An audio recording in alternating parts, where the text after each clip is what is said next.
오늘 말씀은 사사시대의 이스라엘 백성들이 얼마나 종교적으로 도덕적으로 타락했는지를 보여주고 있습니다. 오늘 본문의 사건이 발단이 되어서 이스라엘 지파 간에 내전이 발발하게 되는데요. 오늘 말씀은 크게 두 부분으로 나눌 수가 있습니다. 첫 번째는 1절에서 15절까지로 레위인과 첩에 관한 이야기이고, 두 번째는 16절에서 30절까지로 레위인과 그의 첩이 집으로 돌아가는 중 기브아에서 그 첩이 능욕을 당한 사건입니다. 그럼 먼저 1절을 보시면 이스라엘의 왕이 없을 때라고 명기되어 있습니다. 이스라엘의 왕이 없었던 이유는 이스라엘의 왕은 바로 하나님이시기 때문입니다. 하나님께서 이스라엘 사람들을 사랑하셔서 그들을 백성으로 삼으셨고 그들을 직접 다스리셨습니다. 하나님께서는 모세와 여호수아라는 훌륭한 지도자를 세우셨지만 그들을 왕으로 삼지 않으셨던 것은 바로 하나님만이 이스라엘의 왕이시기 때문이었습니다. 그래서 하나님께서는 이스라엘 백성들이 위기 때마다 도우셨습니다. 또 하나님의 도우심을 이스라엘 백성들은 경험했지만 결국 범죄하고 타락하여서 불신앙과 불순종에 이르게 된 것이죠. 우리는 이를 반면교사 삼아 이스라엘 백성들이 지었던 이 죄를 반복하지 않도록 노력해야 할 것입니다. 이제 본문의 내용을 한번 살펴보려고 합니다. 본문에는 한 레위인이 나오는데요. 이 레위인은 제사와 관련한 업무를 담당하는 사람들이었습니다. 누구보다 정결하고 거룩한 삶을 살아야 하는 사람이죠.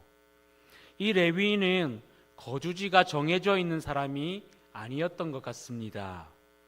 베들레헴에서 첩을 얻은 후에 현재는 에브라임 산지 구석에 거주하고 있는데, 거류하다라는 표현을 볼 때에 이곳에서도 그는 나그네와 같이 살고 있다는 것을 알 수가 있는 것이죠.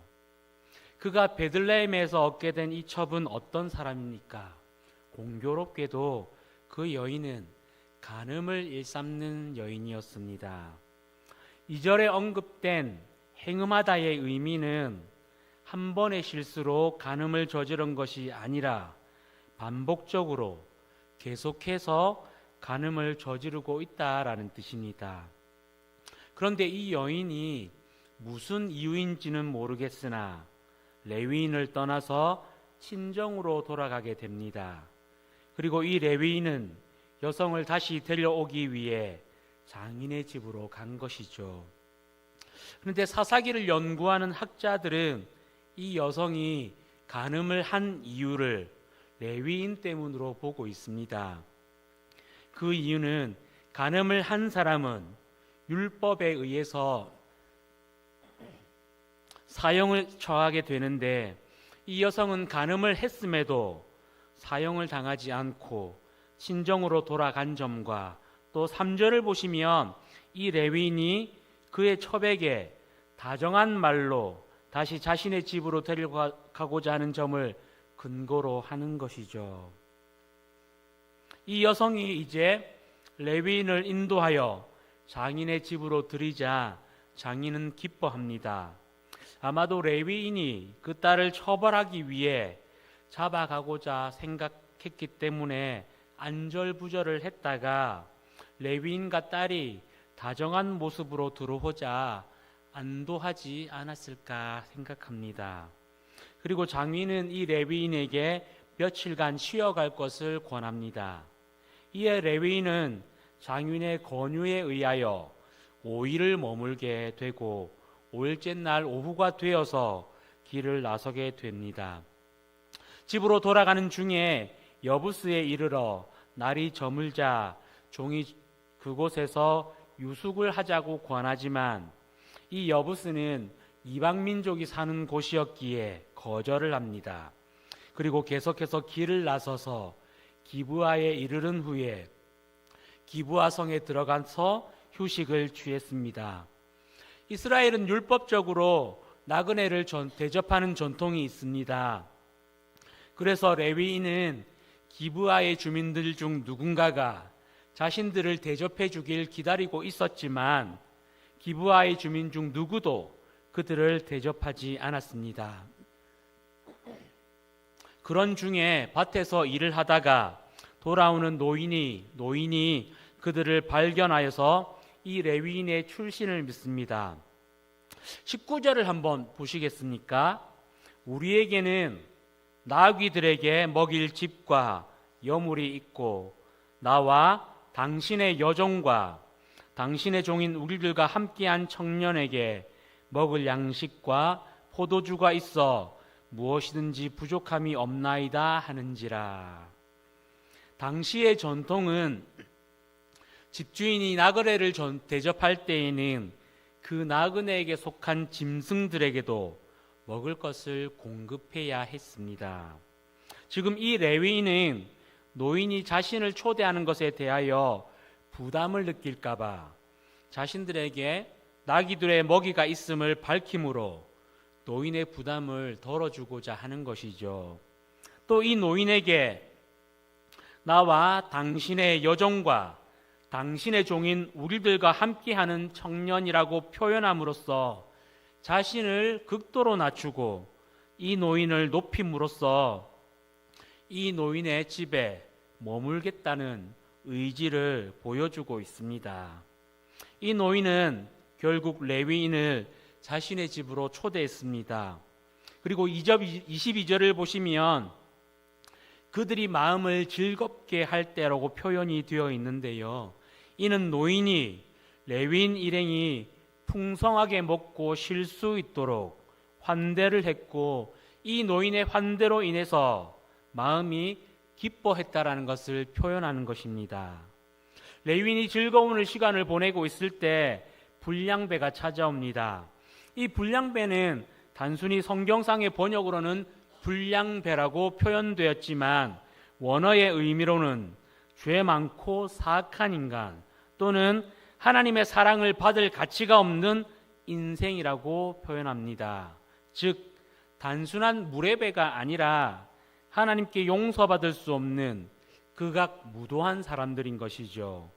이 불량배들은 동성 성폭행을 저지르기 위해 레위인을 내놓으라고 요구합니다만 노인은 레위인의 첩과 자신의 딸을 내어주겠다라고 합니다. 그렇지만 이 불량배들은 노인의 제안을 거절하고 막무가내로 나오자 결국 레위인은 자신의 첩을 이들에게 내어주었습니다. 그리고 이 여성은 이 불량배들에게 밤새도록 능욕을 당했고 결국 비참한 죽음을 맞이합니다. 레위인은 이 여성의 시신을 자신의 집으로 데려온 후에 이 여인의 시신을 12자국으로 나눈 후 이스라엘의 각 지파로 보내어 자신이 당한 일을 온 이스라엘에게 알립니다. 여러분 오늘 말씀을 보면 다시 말씀드리지만 이스라엘 백성들이 얼마나 타락하고 얼마나 죄를 짓고 있는지를 보여주고 있습니다. 하나님께서는 이스라엘 백성들에게 법과 규칙을 세우실 때에 간음한 자와 동성애를 저지른 자를 반드시 사형에 처하라고 말씀하셨습니다. 그런데 지금 반복해서 간음을 일삼는 여인도 동성을 성폭행하기 위해 레인을 내놓으라는 이 불량배도 처벌하지 않는 모습을 보면 이스라엘 백성들 모두가 하나님으로부터 돌아서서 얼마나 많은 죄를 저지르고 있는지 알 수 있는 것이죠. 여러분 우리가 성경을 봐야 하는 이유가 바로 여기에 있습니다. 우리는 성경을 통해서 하나님의 뜻을 발견하고 하나님의 마음을 헤아릴 줄 아는 지혜를 갖추어야 합니다. 그리고 성경에 기록되어진 일들을 통해서 좋은 점은 본받고 반면에 이와 같은 범죄를 저지르지 않고 하나님께서 싫어하시는 죄를 짓지 않기 위해 우리는 성경을 봐야 하는 것이지요. 그렇기에 여러분 오늘 말씀을 교훈으로 삼아 우리는 이와 같은 범죄를 저지르지 않도록 부단히 노력하는 우리 신현교회 성도님들 되시길 진심으로 소망합니다. 매일매일 하나님의 말씀을 묵상하고 그 말씀을 마음에 새김으로 인하여서 하나님께서 기뻐하시는 일과 하나님께서 싫어하시는 일들을 구분하여서 하나님의 뜻대로 살아가시는 신현교회 성도님들 되시길 소망합니다. 마지막으로 오늘 말씀을 통해서 한 가지를 권면하고자 합니다. 그것은 바로 이웃사랑입니다. 오늘 레위인 일행을 초대한 이 노인을 한번 보시기 바랍니다. 이 노인은 하루 종일 밭에서 수고를 한 후에 저녁이 되어서 돌아왔습니다. 밭에서 노숙을 하는 레위인 일행을 다른 주민들처럼 외면을 할 수 있었겠지만 그는 그들을 모른 척하지 않고 자신의 집으로 초대를 한 후에 그들을 환대합니다. 레위인 일행이 기뻐하고 즐거워할 만큼 정성을 다했습니다. 여러분, 우리가 타인을 사랑하고 타인을 배려할 때는 이 노인처럼 해야 합니다. 내 기준에서, 내 관점에서 친절을 베푸는 것이 아니라 상대방이 기뻐할 수 있을 만큼, 상대방이 만족할 만큼 사랑을 베풀고 배려하는 것이죠. 하나님께서 이웃을 사랑하라고 말씀하신 것은 바로 이와 같은 기준으로 하라는 것입니다. 그렇지만 그렇게 하기가 결코 쉽지 않습니다. 모쪼록 우리 신현교회 성도님들께서는 하나님의 크신 사랑을 이어받아서 이웃을 사랑하고 이웃들에게 하나님의 사랑을 보여줄 수 있는 성숙한 그리스도인으로 살아갈 수 있기를 소망합니다. 타인의 힘듦과 타인의 아픔을 외면하지 않고 돕고 나누고 베푸는 이 하나님의 사랑을 실천하는 우리 신현교회 성도님들, 따뜻한 마음으로 위로하고 격려하는 우리 신현교회 성도님들이 되시길 진심으로 축복합니다. 함께 기도하겠습니다. 사랑이 많으신 하나님, 우리가 매일 하나님 앞에 서 있는 존재임을 깨닫게 하셔서 우리의 말과 행실로 하나님을 기쁘게 하는 그리스도인이 될 수 있도록 인도하여 주시옵소서. 시시각각 우리에게 찾아오는 고난과 유혹을 믿음으로 극복하고 이겨낼 수 있도록 우리의 믿음을 성장시켜 주셔서 우리 모두가 하나님의 마음에 합한 자로 살아갈 수 있도록 하나님 도와주시옵소서. 오늘도 마음과 정성으로 하나님께 예물을 드리는 손길들을 기억하여 주시고 그 가정 가운데 하나님의 은혜가 넘치게 하여 주시옵시며 기도하는 제목마다 하나님의 뜻대로 이루어지는 응답이 있게 하옵소서. 오늘도 하나님의 임재하심을 기대하며 살아계신 예수 그리스도를 받들어 기도드립니다. 아멘.